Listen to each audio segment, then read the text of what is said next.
ಮತ್ತು 22ನೇ ಪಂಚವಾರ್ಷಿಕ ಉರುಸ್ ಅಂಗವಾಗಿ ಬಾರಿ ಮುಖ್ಯಮಂತ್ರಿಗಳಾಗಲಿಕ್ಕೆ ಸಾಧ್ಯ ಆಯಿತು ಅಂತಕ್ಕಂಥ ಮಾತುಗಳನ್ನು ಹೇಳಿದ್ದಾರೆ.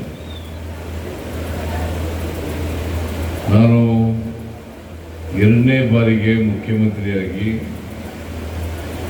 2 ವರ್ಷಗಳು 20ನೇ ತಾರೀಕಿಗೆ ತುಂಬುತ್ತಾ ಇದೆ. ನಾವು 2 ವರ್ಷದ ಸಂಕಲ್ಪ ಸಮಾವೇಶವನ್ನು ಕೂಡ ಮಾಡ್ತಾ ಇದ್ದೀವಿ. ಕರ್ನಾಟಕದಲ್ಲಿ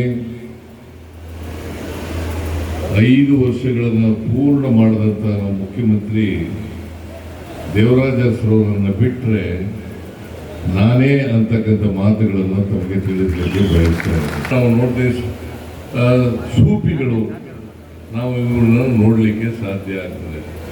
ಅದರಿಂದ ಇಂಥ ಒಂದು ಪವಿತ್ರವಾದಂಥ ಹಿನ್ನೆಲೆ ಇರ್ತಕ್ಕಂಥ ದೇಶದಲ್ಲಿ ನಾವು ಅವರು ಹೇಳ್ಕೊಟ್ಟಂಥ ದಾರಿನಲ್ಲಿ ನಡೀತಕ್ಕಂಥ ಪ್ರಾಮಾಣಿಕ ಪ್ರಯತ್ನವನ್ನು ಮಾಡಬೇಕು. ಅದು ಮಾಡಿದಾಗ ಮಾತ್ರ ದೇಶದಲ್ಲಿ ಸಂವಿಧಾನವನ್ನು ಜಾರಿಗೆ ತರಲಿಕ್ಕೆ ಸಾಧ್ಯ ಆಗ್ತದೆ. ಅದಕ್ಕೆ ಬಾಬಾ ಸಾಹೇಬ್ ಅಂಬೇಡ್ಕರ್ ಒಂದು ಮಾತನ್ನು ಹೇಳ್ತಾರೆ, ನಮ್ಮ ಸಂವಿಧಾನ ಏನೋ ಶ್ರೇಷ್ಠವಾಗಿದೆ, ಆದರೆ ಇದನ್ನ ಜಾರಿ ಮಾಡ್ತಕ್ಕಂಥವ್ರು ಅವರು ಶ್ರೇಷ್ಠತೆಯನ್ನು ಸಂವಿಧಾನಕ್ಕೆ ಬದ್ಧತೆಯನ್ನು ಇಟ್ಕೊಂಡಾಗ ಮಾತ್ರ ಸಂವಿಧಾನ ಶ್ರೇಷ್ಠ ಆಗಲಿಕ್ಕೆ ಸಾಧ್ಯ. ಇಂಥ ಉರುಸು ನಡೀತಕ್ಕಂಥದ್ದು ಇದೆ. ನಾನು ಹಿಂದೆನೂ ಕೂಡ 2-3 ಸಾರಿ ಬಂದಿದ್ದೀನಿ, ಈಗಲೂ ಕೂಡ ಬಂದಿದ್ದೀನಿ. ಬಂದು ನನ್ನ ಗೌರವವನ್ನು, ನನ್ನ ಭಕ್ತಿಯನ್ನು ಈ ದರ್ಗಾದಲ್ಲಿ ಅರ್ಪಣೆ ಮಾಡ್ತಕ್ಕಂಥ ಕೆಲಸವನ್ನು ನಾನು ಮಾಡಿದ್ದೇನೆ ಅಂತಕ್ಕಂಥ ಮಾತುಗಳನ್ನು ಹೇಳಲಿಕ್ಕೆ ಬಯಸ್ತೇನೆ. ನಮ್ಮ ಸರ್ಕಾರ ನಾವು ಮಾಡ್ತಕ್ಕಂಥ ಕಾರ್ಯಕ್ರಮಗಳಿದ್ದಾವಲ್ಲ, ಆ ಕಾರ್ಯಕ್ರಮಗಳು ಎಲ್ಲ ಧರ್ಮದ ಜನರಿಗೂ ಕೂಡ ಅನ್ವಯ ಆಗ್ತವೆ. ಎಲ್ಲ ನಾವು ಧರ್ಮ ನೋಡಲ್ಲ, ಜಾತಿ ನೋಡಲ್ಲ,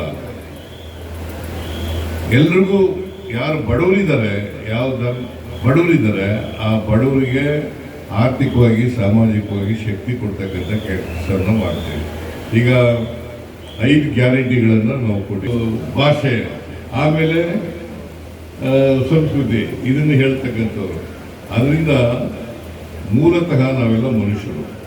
ಮನುಷ್ಯನನ್ನು ಪ್ರೀತಿಸಬೇಕು, ಮನುಷ್ಯನನ್ನು ಗೌರವಿಸಬೇಕು.